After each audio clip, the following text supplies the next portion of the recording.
welcome you to our spring symposium, or our fall symposium. I mess up the seasons every now and then. The fall symposium tunes and tales, a celebration of Arkansas music. Just some notes for today. If you don't know, the bathrooms on this floor are right behind the wall in the back there. And if you have a little time today, wander downstairs and have a look at some of the great exhibits they have downstairs here at Mosaic Templars Cultural Center. There's some really good ones they've got down there. So let's get going. So if you'll indulge me for a minute, just as means of an introduction, I want to tell a quick story. So when I was 14, my friend Brent and I, we were going to the state fair, and because neither of us could drive yet, we had to ride with Brent's father on the way home, and it was a long drive, and so we're sitting in the back seat of his truck, and he's Brent's dad, he's not somebody who would have talked very much. Maybe in the entire time that I knew him, he maybe said 14 words that I knew. But anyway, so it's pretty quiet in the cab, and he's listening to the radio. And this is back in the time when radio was still interesting, before two companies owned every radio station in the world. And so these radio stations could often play whatever they wanted to play. And so we're driving down the road, and all of a sudden, this sound comes over the speakers of this piano, this arpeggiated chord going up the scale, and this sound. He says, "Well, hello, you good-looking thing, you." Well, at that moment, Brent's dad, who, like I said, was a very quiet person, didn't say much, suddenly he turned into a totally different person. The quiet 40-something-year-old man, he burst out into song, singing loudly along with Jerry Lee, slapping his hands on the steering wheel and belting out in a way that I didn't know it was possible for a man of his age. Well, Brent and I, we maybe exchanged confused looks, or more likely, Brent just sat there and looked straight ahead, embarrassed, and me looking straight ahead, embarrassed for him. But now, looking back, and now that I'm older than he was at that time, I get it. I understand exactly what happened to Brent's dad at that very moment. See, music can act as a time machine. It can make us all 16 again. At that moment, he was with all of his friends in the truck, all belting out Jerry Lee Lewis's Chantilly Lace, and all agreeing with the killer that, oh baby, that's what they like. Well, today we're here to specifically celebrate Arkansas music. The musicians and musical styles you're going to hear about were important to the development of music, and that now can be heard all around the world. All the elements were there, just waiting to be heard. It was the music of joy, the music of discovery. It was the music of heartbreak, of sadness, of protest. In total, it is the music of human experience. And above all, it's not just the music of past tense or music that is valuable only for its historic meaning. It's a music that's valuable in its own right, as a living and breathing thing. The music continues to inspire today. So today we're going to be celebrating Arkansas music. And maybe if you allow yourself for just a little bit, you might be transformed back into a 16-year-old. So our first speaker is Brooks Blevins. Brooks Blevins is probably the foremost expert in Arkansas culture. These are my words, not his. But he is the Noel Boyd Professor of Ozark Studies in the History Department at Missouri State University. He's the author and editor of more than a dozen books, including the trilogy A History of the Ozarks. His podcast, The Old Ozarks provides a bi-weekly look at the peculiarities of the Ozark dialect and stories from the region's past. Please welcome Brooks Blevins.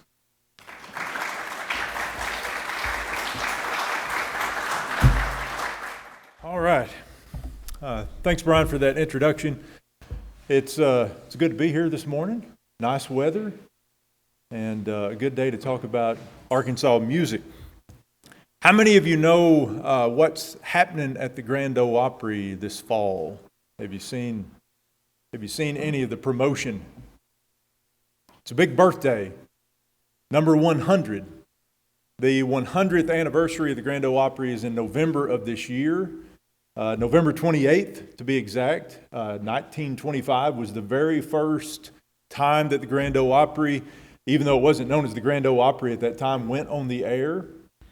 And so they're making a big to-do about it in Nashville this year. I was at the Country Music Hall of Fame just a couple of weeks ago, and that's big stuff over there. I don't know what they've got planned, but I'm sure it's a big blast. And I'm sure it's probably not going to reference the potential Arkansas origins of the Grand Ole Opry at all. We've sort of been left out of that story, even though the founder of the Grand Ole Opry tried to insert us in that story. And that's what I'm going to talk about today, the Arkansas origins of the Grand Ole Opry, the story that most people still don't know to this day. So any good story about the Grand Ole Opry starts here, right? With Tom Cruise. Why wouldn't you start with Tom Cruise, one of the last of the real movie stars here in the U.S. of A. This is from what may be his most famous movie, if you know that one, Top Gun. And you're probably by this point wondering what in the world is going on. How does this connect with the Grand Ole Opry? Well, it does, but in a roundabout way. I like telling stories, usually going in the back door. This time we're starting in the basement, and we're going to work our way into the parlor from there. We're going to go back to the spring of 1987. I was in high school at that time, and in that spring of 87, we're going to the Academy Awards. And that year, in 1987, the Academy Awards had a specific kind of Ozark flavor to it that maybe it hasn't had to that degree in any other year of that award show. For one, this show, Tom Cruise is not from the Ozarks, so don't start that rumor. I'm pretty sure he's not from Arkansas or anywhere near here. But the guy who won an Academy Award that year for Song of the Year was from the Ozarks, and it was from this movie. It was from Top Gun. And it's if you're of a certain vintage, if you're my vintage or older, you'll probably remember that song. It was called "Take My Breath Away." It was the love theme from that song, from that movie. It became a number one smash hit in the summer and fall of 1986. Of course, the Academy Awards celebrate the movies from the previous year, so that's why we're starting in 1987. But a guy named Tom Whitlock, who was from Springfield, Missouri, won the Academy Award that year for co-writing that song. He co-wrote about half of the songs that were in Top Gun, and including the one that they always played, Danger Zone, the one they always played when the planes were taking off and fighting and all that kind of stuff.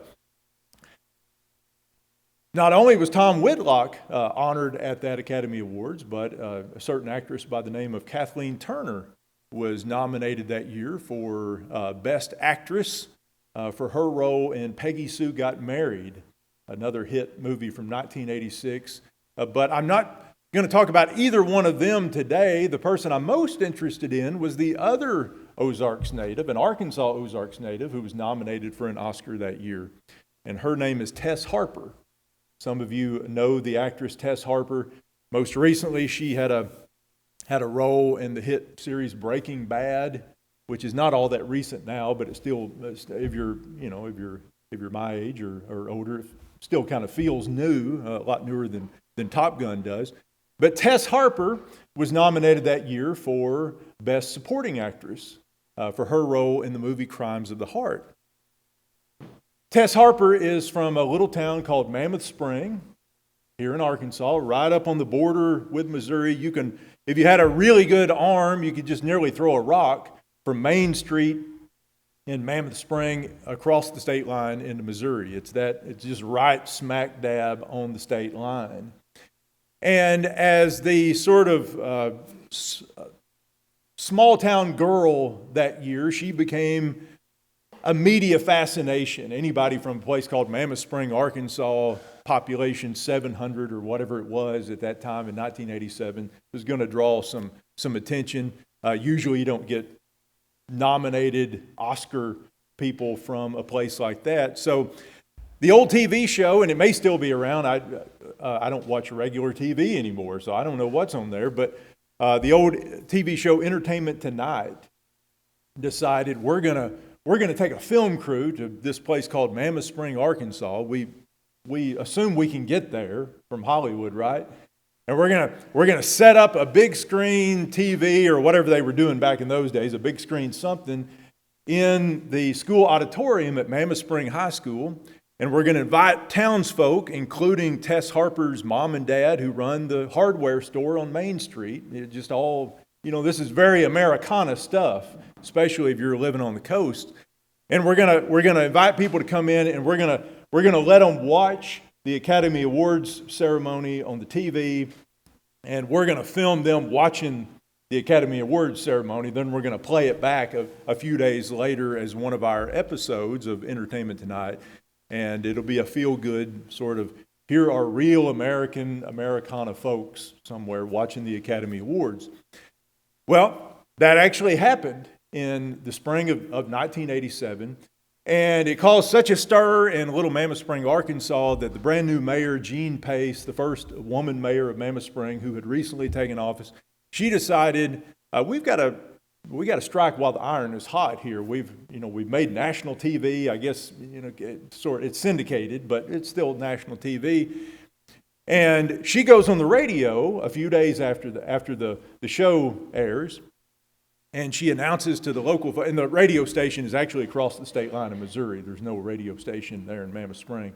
Thayer is the sister city on the Missouri side of the line. And she goes on the radio station and she says, folks, I think the future for Mammoth Spring is in tourism. We need to find ways to draw people here. Entertainment Tonight's not likely to visit again, but we can sort of build on this and find ways to draw people to our town.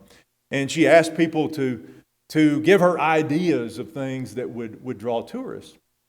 Well, the next day, this guy named Bob Ross shows up at her office. And I would have loved it if it was the artist Bob Ross with the afro and the happiness and all that kind of stuff that puts you to sleep, sort of just listening to him.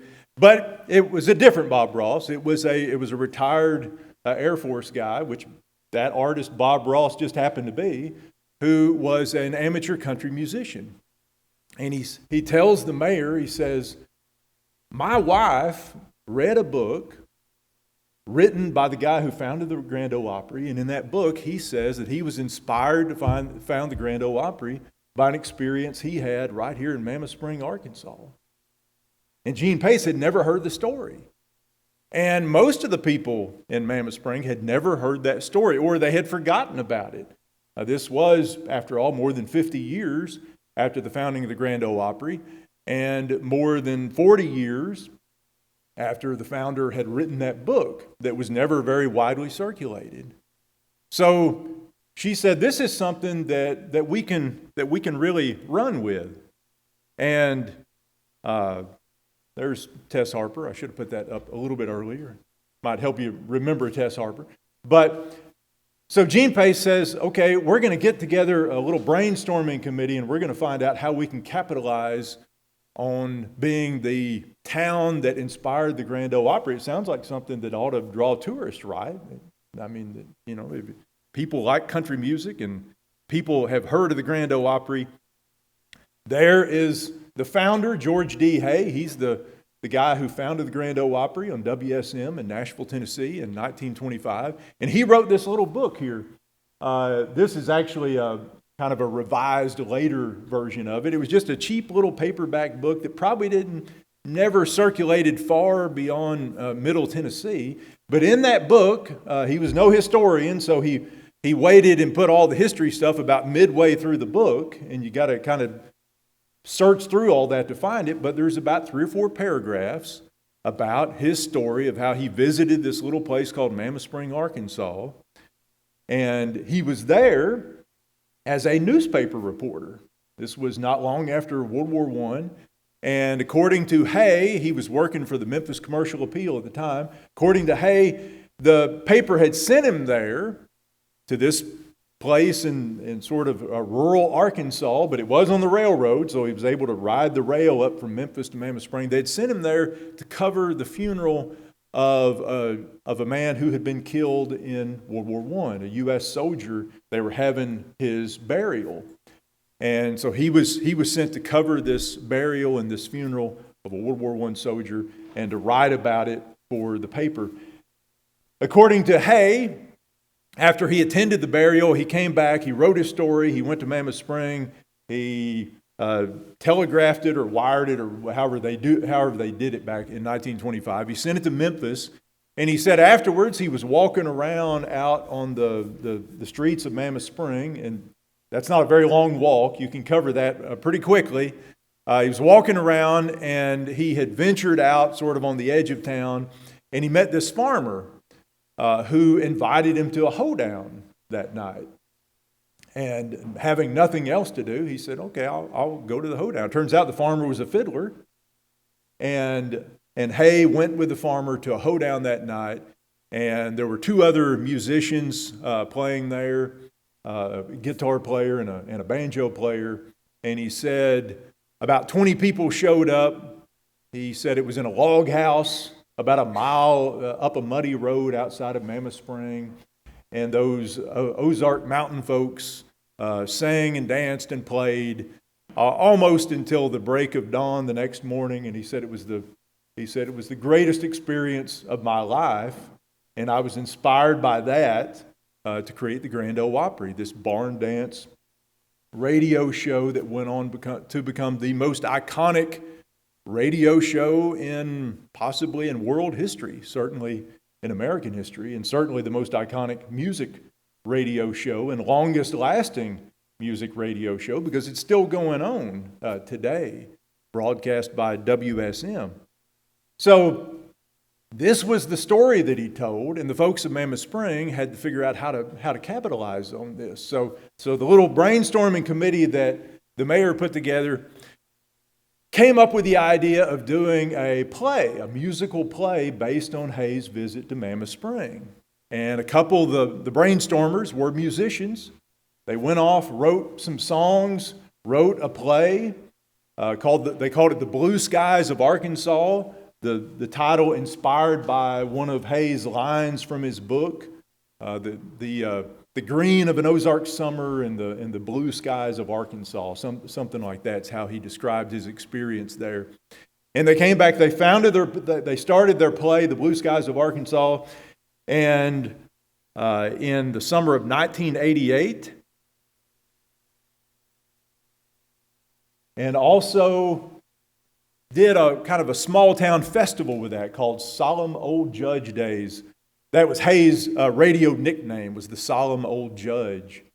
And so from 1988 until about 10 years ago, Mammoth Spring hosted an annual summer festival called Solemn Old Judge Days. And for the first 10 years of that, the highlight of Solemn Old Judge Days was this play that local folks put on called The Blue Skies of Arkansas. And it had several songs in it and just kind of recreated that story. The original fiddler and star of that play was Tim Crouch, who is a real life star fiddler who would later go on to play on the real stage of the Grand Ole Opry and play for many country music stars. And so the play petered out after a few years, and the festival petered out after about 10 years ago, when finally the people who put it on became just a little too tired and old to keep doing it, and unfortunately fizzled away. It was about 5 years ago. It was during the pandemic. And I grew up about 45 minutes from Mammoth Spring, Arkansas. So I had heard of this Solemn Old Judge Days, but I never went to it. When I was a kid, the reason we went to Mammoth Spring is they had something called the Reunion, which had started many, many, many years ago, back in the 1800s, as a matter of fact, as a Civil War soldiers' reunion, where they brought Union soldiers and Confederate soldiers together, and they sort of, it was kind of a symbolic coming together and making peace. And they did that for years and years and years. Now, I'm not old enough to have remembered when the Civil War guys showed up, but they were still. When I was a kid, it was just like a carnival. You'd go and you'd ride the tilt-a-whirl and the Ferris wheel and all that kind of stuff and get cotton candy. That's what I thought the reunion was. I knew it had a weird name. It's, what are we reunioning about here? But that's what I went for, and that plays into this story too. That idea that Mammoth Spring for all these decades was a place where these military folks would gather each August for this big reunion. Well, it was about 5 years ago during the pandemic. I'd finished my trilogy on the history of the Ozarks, and I was sitting in my shed one day just fiddling through some stuff, and I'm a very disorganized, very messy person, and somehow I came across this old note card. Back in the days, before computers and laptops and all that kind of stuff, that's how we took notes when you're doing historical research. And I come across this note card. And on this note card, there was just this one line scribbled down there it was from an issue of the Batesville Guard from 1921. And it said something about George D. Hay, the founder of the Grand Ole Opry, going to the funeral of this fella in Arkansas. And I don't know why I had written that. I had written this down like in about the year 2000. I don't know why I had written that. It had nothing to do with the research that I was doing at the time, but there it was on that card.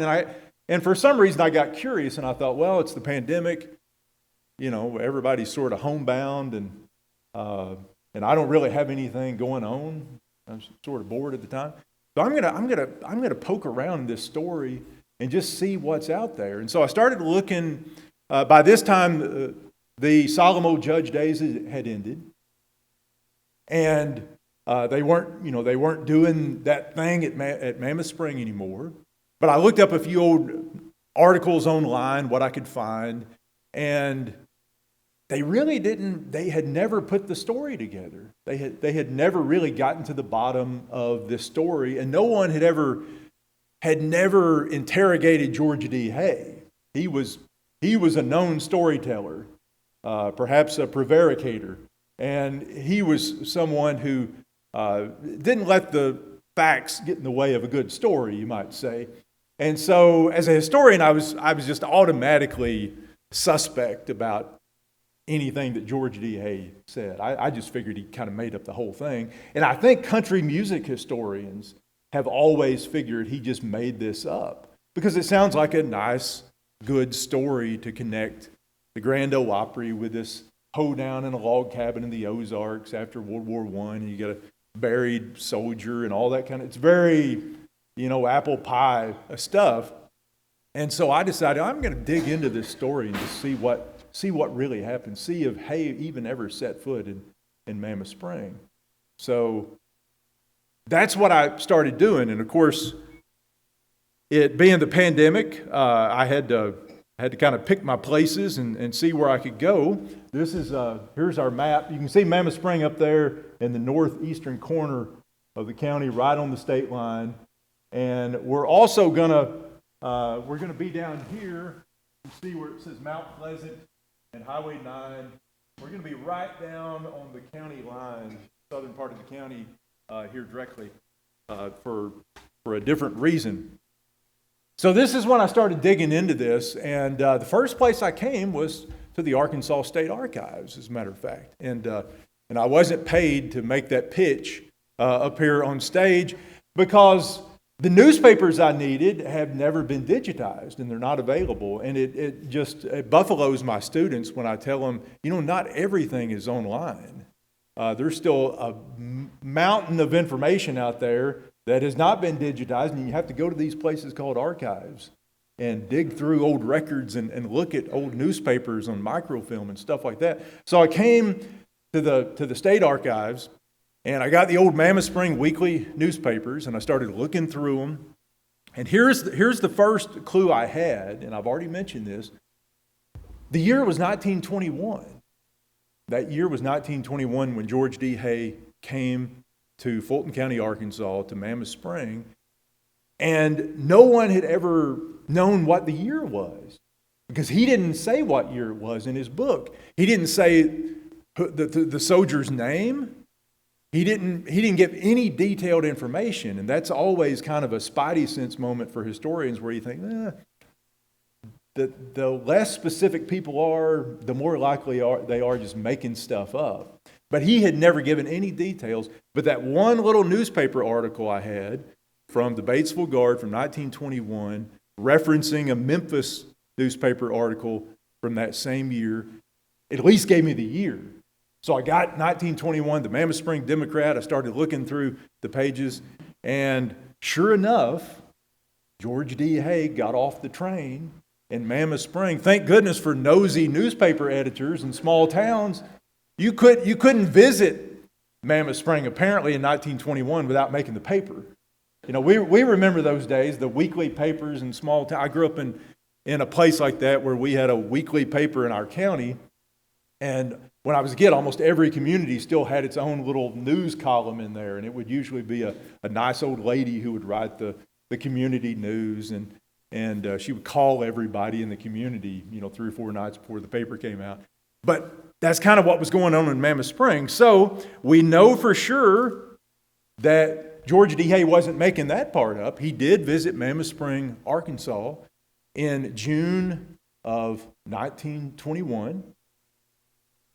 And this is the guy, he was there, whose burial had brought him to Fulton County, Arkansas in 1921. This guy is Oscar Moore, Corporal Oscar Moore, Marine.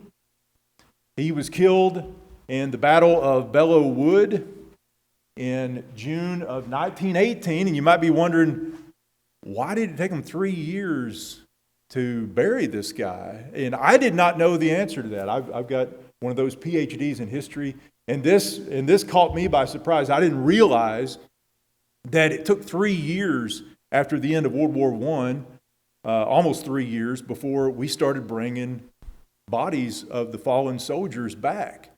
We didn't have any precedents for that at the end of World War I. The tradition had been, you leave the fallen soldiers on the ground that they die on.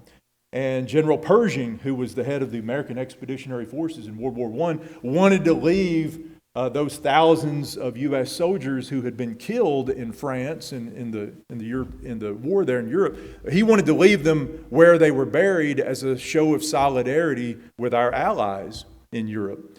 But the American people, parents and wives and people like that, had other ideas, and they started clamoring to bring the remains back.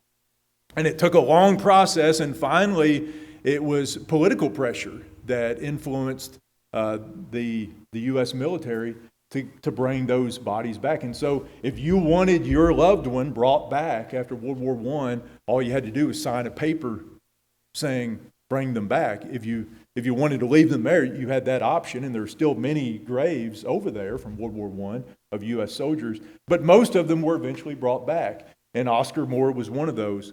He was from a little community on the very southern edge of Fulton County called Union. He was actually from Izard County, which is my home county, but he lived a stone's throw across the county line there in Izard County, but he was buried in the cemetery at Union. And if you drive up Highway 9 today, there's one big cemetery. That's about all there is in Union, Arkansas today. There's still a sign that says Union. When you cross the Fulton County line, you're heading north. Union. There's an old lodge of some sort fraternal lodge of some sort that's fallen apart, and it's probably not safe to go in it there on the side of the highway. And right at that lodge, there's a big cemetery out there. And the tallest gravestone in that cemetery belongs to Corporal Moore. And that's the cemetery that brought George D. Hay to Arkansas in 1921, almost exactly 3 years after Corporal Moore was killed in battle.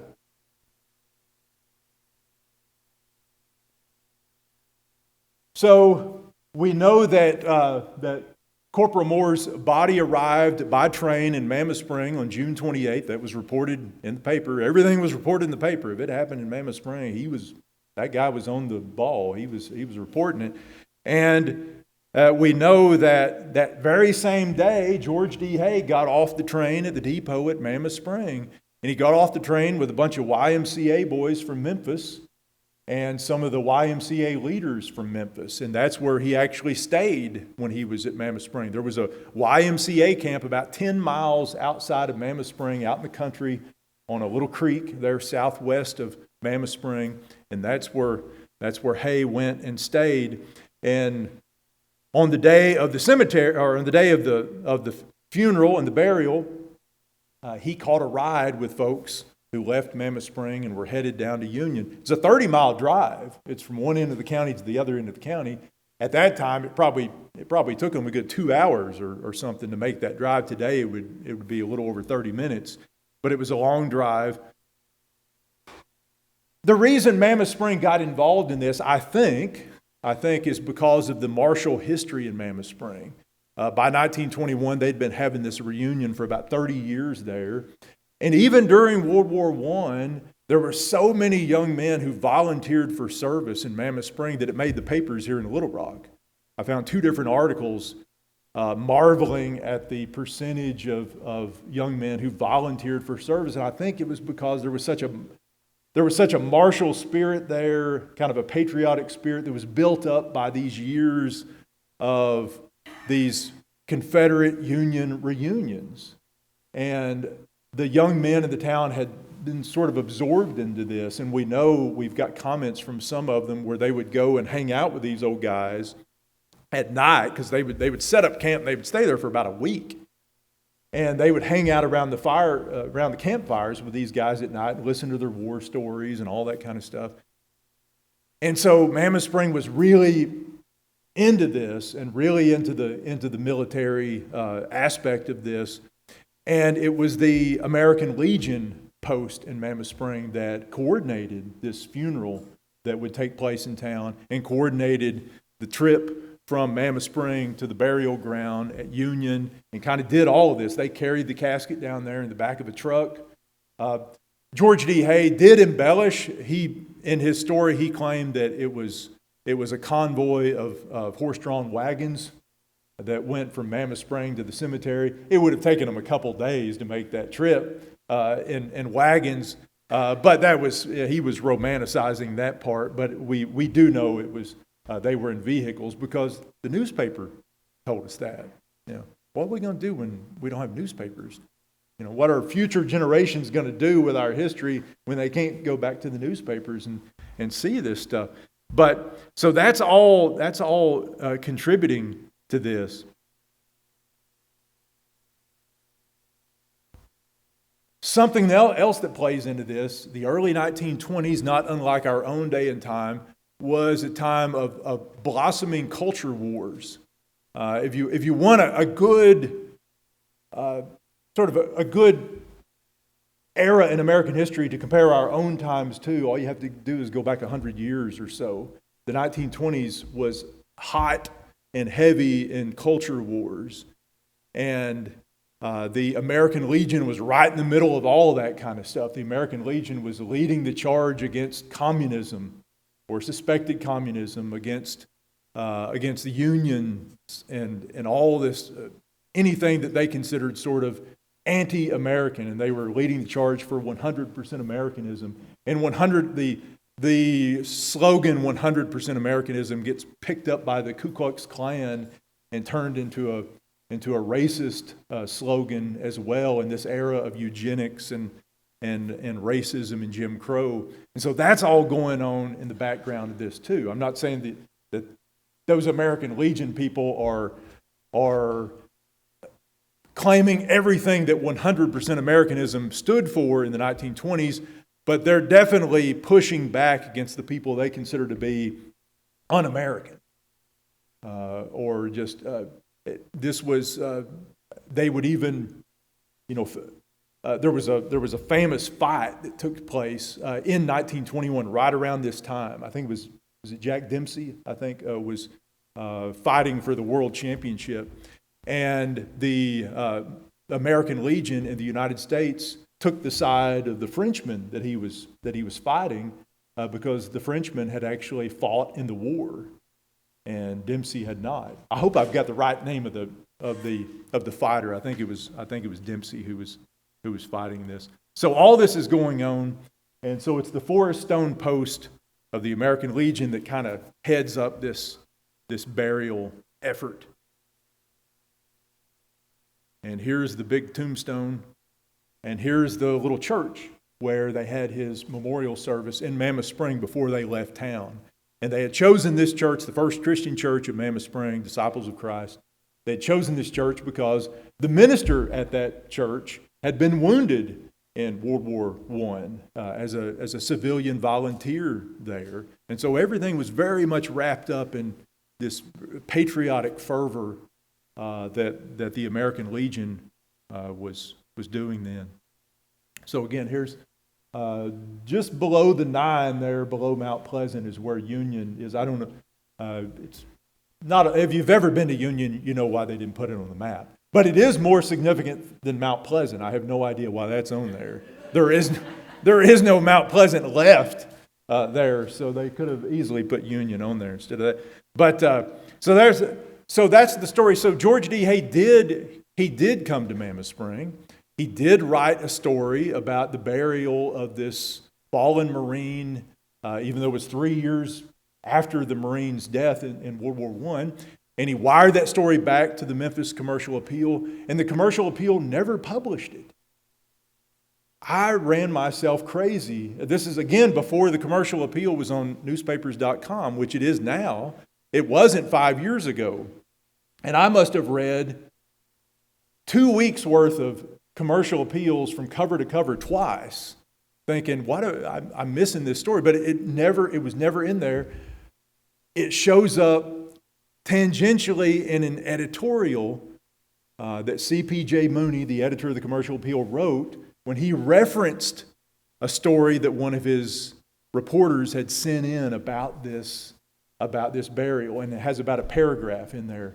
And that little paragraph is what the Batesville Guard had picked up in 1921, and for some reason had read, and that I had come across about 25 years ago in my research. So we know all this actually did happen. Now, whether or not he embellished the part of, well, that's the inspiration for the Grand Ole Opry. The Barn Dance radio program had been invented about 2 years before the Grand Ole Opry ever went on the air. So he had plenty of examples that he could follow. The Grand Ole Opry was not the first barn dance radio country music show, but it is interesting that he referred back to this story. So one more thing, the last piece of this thing. The whole time that I was researching this story, and there's Hay on the left as a young man in 1925, and there's Uncle Jimmy Thompson, the fiddler, who fiddled for about an hour that first night that the show was on the air, November 28th, 1925. The one thing I wondered about is, we like physical history, we like things we could touch, and I would ask people as I was researching this story in Mammoth Spring, does anyone know where he was? Where's the Opry House in Mammoth Spring? Where's the log cabin? Of course, if it's a log cabin, chances are it's rotted. But does anybody know where this is? And I got lots of different answers, but I could never nail down this place. And usually people would say, we never could figure it out. We never knew where the house was. Until I came across this old article from the Thayer, Missouri newspaper. Mammoth Springs' sister city, just north of the line, from the early 1970s. And there was a local woman named Pearl Dawson who told the story of meeting George D. Hay at a hoedown when she was a teenager. And so I thought, hey, this could be the thing. And so I started trying to find people who remembered Pearl Dawson. She'd been dead for 30-something years by the time I came across this story. And I finally found a woman that I sort of knew through Missouri State channels, but I didn't know her very well. And she said, yeah, we grew up just down the street from Pearl. Pearl lived there in the 50s when I was a kid. And we used to go to the Pentecostal church where Pearl was the piano player, and she could play a boogie-woogie Pentecostal, just beat the tar out of them keys and really play some gospel music in there. And so she said, if you'll come to Mammoth Spring, I'll show you the house that Pearl told me she met George D. Hay in. And so I met this woman in Mammoth Spring. I jumped in her minivan, and we made about 5 or 6 turns. We crossed the state line into Missouri. And I thought, wait a minute, what are we doing in Missouri?